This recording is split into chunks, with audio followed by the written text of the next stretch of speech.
Bienvenue à cette nouvelle exploration. Aujourd'hui, on s'intéresse à une idée assez fascinante, celle des sens spirituels. L'idée de base, elle est plutôt simple. Tout comme on perçoit le monde physique avec nos 5 sens, eh bien, il y aurait une dimension spirituelle et on pourrait y accéder par des capacités un peu similaires. Alors pour creuser cette notion, on a 2 documents principaux sous la main. D'abord, la transcription d'une vidéo YouTube, The 5 Spiritual Senses. Ça vient de la chaîne Living Waters Chapel. Et puis on a aussi un texte qui s'appelle Unlocking the Spirit's Mysteries. Ce qui est important de noter tout de suite, c'est que ces 2 sources, elles s'appuient vraiment sur des interprétations d'écriture chrétienne pour construire cette idée, cette théorie des sens spirituels. Notre but ici, c'est de décortiquer ce que ces sources précises veulent dire par sens spirituel. Pourquoi c'est si important pour eux et comment ils les décrivent. On précise bien, on analyse des concepts qui viennent d'un cadre de croyance bien spécifique tel qu'il est présenté là dans ces documents. C'est vrai que cette idée d'une perception qui irait au-delà de nos sens physiques habituels, ça intrigue. Alors, voyons voir ce que ces textes nous racontent là-dessus. Oui, et pour bien commencer, il faut saisir le point de départ commun à nos 2 sources. L'être mien y est vu comme étant fondamentalement un esprit. Cet esprit, il aurait une âme qui regrouperait le mental, la volonté, les émotions, et il habiterait en quelque sorte dans un corps physique. Tout ça est lié à l'idée que l'humain est créé à l'image de Dieu, qui est lui-même défini comme esprit dans ses traditions. Tiens, une des sources utilise une image assez forte pour ça. Elle compare le corps physique à un simple gant pour l'esprit. C'est une manière assez parlante de séparer l'enveloppe, le corps, de ce qu'il considère être le vrai soi, qui serait de nature spirituelle. C'est tout à fait ça. Et cette séparation, elle est vraiment clé dans leur raisonnement. Parce que si Dieu est esprit, alors logiquement, la communication avec lui devrait se faire d'esprit à esprit. Et ça amène une condition essentielle qu'on retrouve dans les sources. Pour percevoir, pour comprendre ces réalités spirituelles, eh bien l'esprit humain doit être éveillé. Ou pour utiliser leur terme précis, il doit être né de nouveau. Ah oui, justement, ce terme « né de nouveau », il revient souvent. Est-ce qu'on peut clarifier un peu ce que les sources veulent dire par là, dans ce contexte précis ? Alors, selon ces documents, naître de nouveau, ça désigne une transformation spirituelle qui est jugée indispensable. Elle serait initiée par une connexion avec ce qu'ils appellent le Saint-Esprit. Sans cet événement déclencheur, la dimension spirituelle et ses modes de perception resteraient, d'après ces textes, inaccessibles ou incompréhensibles. C'est vraiment présenté comme le point de départ pour que les sens spirituels puissent s'activer, être utilisés consciemment. D'accord, donc on a un être spirituel né de nouveau. Mais alors, comment il interagit avec cette dimension spirituelle ? C'est là que les 5 sens spirituels interviennent, si je comprends bien. Les sources les présentent comme un miroir de nos sens physiques. La vue, l'ouïe, le goût, l'odorat et le toucher. Mais sur un plan spirituel, tout à fait. Et un point vraiment crucial que les 2 sources mettent en avant, c'est que ces sens ne sont pas décrits comme étant actifs par défaut, comme ça, chez tout le monde. Ils demanderaient à être exercés, développés, affinés. Une des sources cite même un passage biblique, Hébreux 5,14, qui est interprété ici comme disant que c'est par la pratique constante, la maturité spirituelle, que ces sens s'aiguisent et permettent de discerner le bien et le mal. L'autre source va dans le même sens, elle parle d'un état inerte chez l'homme non régénéré. L'idée forte, c'est que ce n'est pas une capacité innée qui fonctionne à plein régime tout de suite, mais plutôt un potentiel qu'il faut cultiver, activement. C'est intéressant, cette notion d'exercice.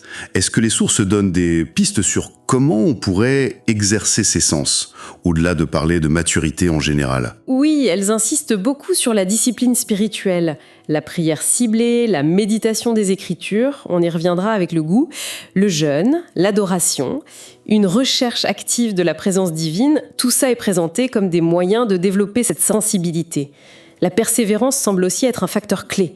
D'ailleurs, il y a une anecdote dans la source vidéo où une expérience spirituelle marquante serait arrivée après plusieurs jours de prière et de jeûne assez intenses. Bon, alors, explorons ces sens un par un. Commençons par la vue spirituelle. Les textes parlent Dieu spirituel qui aurait besoin d'être ouvert. L'exemple qu'on cite souvent, c'est celui du prophète Élisée. Il prie pour que son serviteur voie l'armée céleste, qui était invisible aux yeux physiques. C'est dans 2 Rois 6, je crois. Une source dit même qu'il est légitime, scripturaire comme ils disent, de prier spécifiquement pour que ses yeux spirituels s'ouvrent. Exactement. Et ce que voir veut dire ici, c'est assez large en fait. La transcription vidéo, elle mentionne des visions qui peuvent arriver les yeux ouverts. Le pasteur raconte avoir vu des chevaux et des chars célestes par exemple. Mais ça peut aussi être une perception plus intérieure, une sorte de vision mentale. Il donne un autre exemple, avoir perçu spirituellement des côtes en priant pour quelqu'un sans avoir eu d'informations médicales avant. La source parle aussi d'obstacles à cette vue, comme la peur. Comment la peur pourrait bloquer cette perception d'après eux ? La source suggère que les émotions fortes, surtout si elles ne sont pas maîtrisées, et particulièrement la peur, créent une sorte de brouillard, une distraction qui empêche de se concentrer sur la dimension spirituelle. Donc, pour que ces yeux fonctionnent bien, il faudrait maintenir une certaine paix intérieure, une concentration sur Dieu. Le manque de concentration ou même le doute, c'est aussi vu comme des freins. D'accord. Passons maintenant à l'ouïe spirituelle. L'idée, c'est d'entendre la voix de Dieu. Les deux sources semblent d'accord pour dire que c'est le plus souvent une perception intérieure, une sorte de pensée, une conscience qui viendrait de Dieu, plutôt qu'une voix qu'on entendrait avec nos oreilles physiques. On trouve des références bibliques comme Hébreux 3, qui met en garde contre le cœur endurci, et Matthieu 13, que celui qui a des oreilles pour entendre, entende. Tout ça est utilisé pour soutenir l'idée. Effectivement, la perspective qui est présentée, c'est que ces oreilles spirituelles pourraient percevoir non seulement Dieu, mais aussi d'autres entités spirituelles. Les anges, par exemple, il y a une expérience racontée d'entendre un chant angélique, ou potentiellement des influences négatives aussi.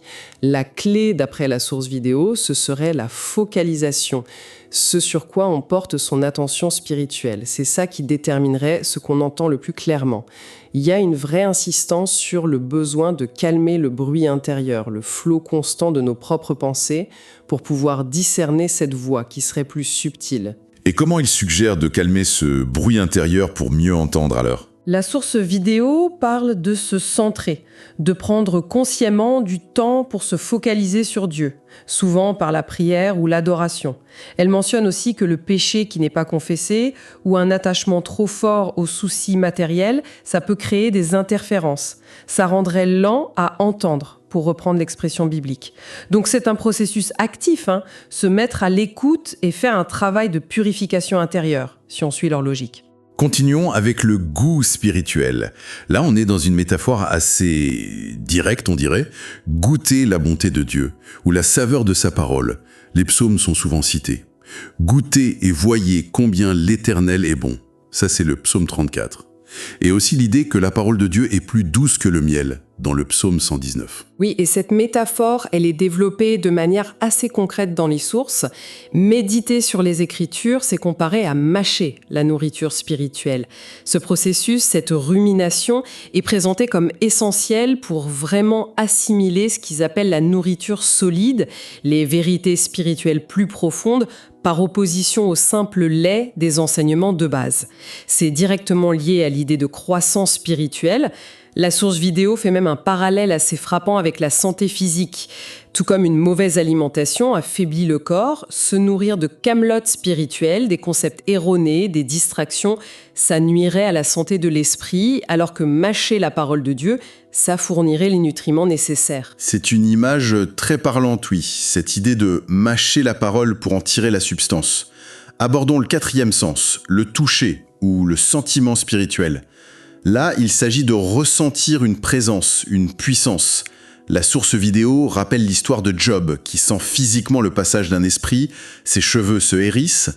L'autre source cite Acte 17, où il est question de chercher Dieu pour le toucher en tâtonnant. Les sources explorent ça sous plusieurs angles.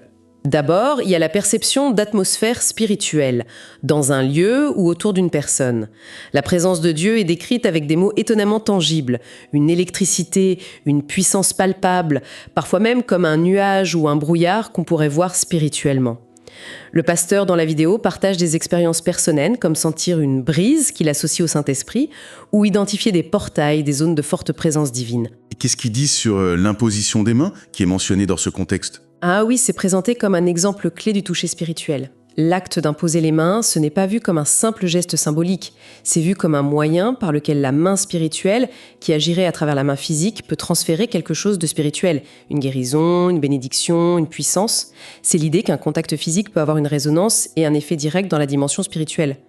D'ailleurs, la source vidéo va assez loin sur ce thème du contact physique et spirituel en abordant la question des relations sexuelles. Elles sont décrites non seulement comme un acte physique, mais aussi comme un acte spirituel profond qui créerait un lien spirituel entre les partenaires. Et c'est dans ce cadre-là qu'elle utilise une expression très forte et controversée, sida spirituel. Elle semble lier certaines pratiques sexuelles hors mariage, dans leur contexte, à des conséquences spirituelles négatives très graves. Il faut vraiment souligner que c'est une interprétation très spécifique, voire radicale, de cette source particulière. Ça s'inscrit dans sa théologie propre, ce n'est pas du tout une idée universellement acceptée, même au sein des milieux chrétiens. Merci pour cette précision, c'est important. Terminons avec le 5e sens, l'odorat spirituel. Les références bibliques citées ici incluent Apocalypse 5, où l'encens symbolise les prières des saints, et le psaume 141, qui compare la prière à de l'encens qui monte vers Dieu. Oui, et l'idée est développée autour du concept que les croyants eux-mêmes peuvent dégager un parfum spirituel. En se basant sur un passage de 2 Corinthiens, la source vidéo explique que les croyants diffusent le parfum de la connaissance de Christ. Ce parfum serait perçu différemment par les gens, une odeur de vie pour ceux qui sont réceptifs au message spirituel et une odeur de mort pour ceux qui le rejettent. Mais au-delà de cette métaphore, des expériences plus littérales sont aussi rapportées, comme sentir une odeur agréable de fleurs pendant un temps de prière intense, ce qui est interprété comme un signe de présence divine ou angélique, ou à l'inverse, sentir une odeur nauséabonde de soufre, qui est associée dans ce cadre à des influences démoniaques. Bon, maintenant qu'on a fait le tour de la description de ces 5 sens, revenons à leur but d'après ces sources. Pourquoi il serait si important? Le mot qui revient tout le temps, c'est discernement. Exactement. Le discernement, c'est présenté comme l'objectif principal. C'est la capacité à distinguer le vrai du faux, sur le plan spirituel, à reconnaître la volonté de Dieu, à identifier les influences, qu'elles soient bénéfiques ou nuisibles. Dans la perspective de ces textes, qui décrivent souvent une réalité de combat spirituel, ces sens sont vus comme les outils indispensables pour naviguer dans cette dimension, pour éviter ce qu'ils appellent les pièges ou la tromperie, et pour maintenir une connexion authentique avec Dieu. On pourrait presque dire qu'ils sont décrits comme un système de défense spirituelle qui est vital. Et ça nous ramène à l'idée de croissance, de passer du lait à la nourriture solide dont on parlait tout à l'heure. Précisément. Pour atteindre ce niveau de discernement, et pour maîtriser ses sens, ça demande une maturité spirituelle qui ne vient pas toute seule, passivement. Les sources insistent vraiment sur le besoin de diligence, la discipline personnelle, prière, jeûne, étude, la persévérance, on a parlé de l'anecdote de la 10e nuit, et une quête active de Dieu. Tout ça est présenté comme les conditions de cette croissance. Il y a même une mise en garde contre ce que la source vidéo appelle la religion morte, c'est-à-dire une pratique religieuse routinière qui pourrait décourager ou même critiquer la recherche d'expériences spirituelles plus directes et l'activation de ses sens. Et pour revenir au point de départ, le texte Unlocking the Spirit's Mysteries réaffirme que la compréhension profonde de ces réalités spirituelles dépendrait finalement de la révélation divine, une révélation accordée par le Saint-Esprit à celui qui est né de nouveau. L'étude intellectuelle seule, ça ne suffirait pas. Les exemples des apôtres Paul et Pierre sont utilisés pour illustrer comment une révélation surnaturelle aurait pu transformer radicalement leur compréhension, bien au-delà de ce qu'ils savaient théologiquement avant. Donc pour résumer, les documents qu'on a parcourus aujourd'hui, ils proposent un modèle. Un modèle où l'être humain aurait des facultés de perception spirituelle, un peu comme des miroirs de nos sens physiques, qui lui permettraient d'interagir avec une réalité non matérielle. Et dans le cadre de foi bien spécifique présenté par ces sources, ces sens ne sont pas juste anecdotiques, ils sont décrits comme absolument fondamentaux pour naviguer dans le monde spirituel, pour grandir dans la relation avec Dieu et surtout pour exercer ce discernement qu'il juge essentiel face aux complexités et aux influences de cette dimension. Ce qui nous laisse peut-être avec une question pour la réflexion, une piste à explorer, inspirée par ce que ces textes impliquent, sans porter de jugement sur leur validité bien sûr. Si on admettait, même juste pour l'hypothèse, qu'une telle perception au-delà du physique existe, telle qu'ils la décrivent, Est-ce que ça pourrait changer la valeur qu'on accorde à nos propres intuitions, à ces sentiments profonds, ces pressentiments, ces éclairs de compréhension qu'on a souvent tendance à balayer comme étant irrationnels? Ou, de manière plus large, qu'est-ce que ça changerait à notre conception de l'expérience humaine si une partie de la réalité n'était accessible que par des sens non physiques?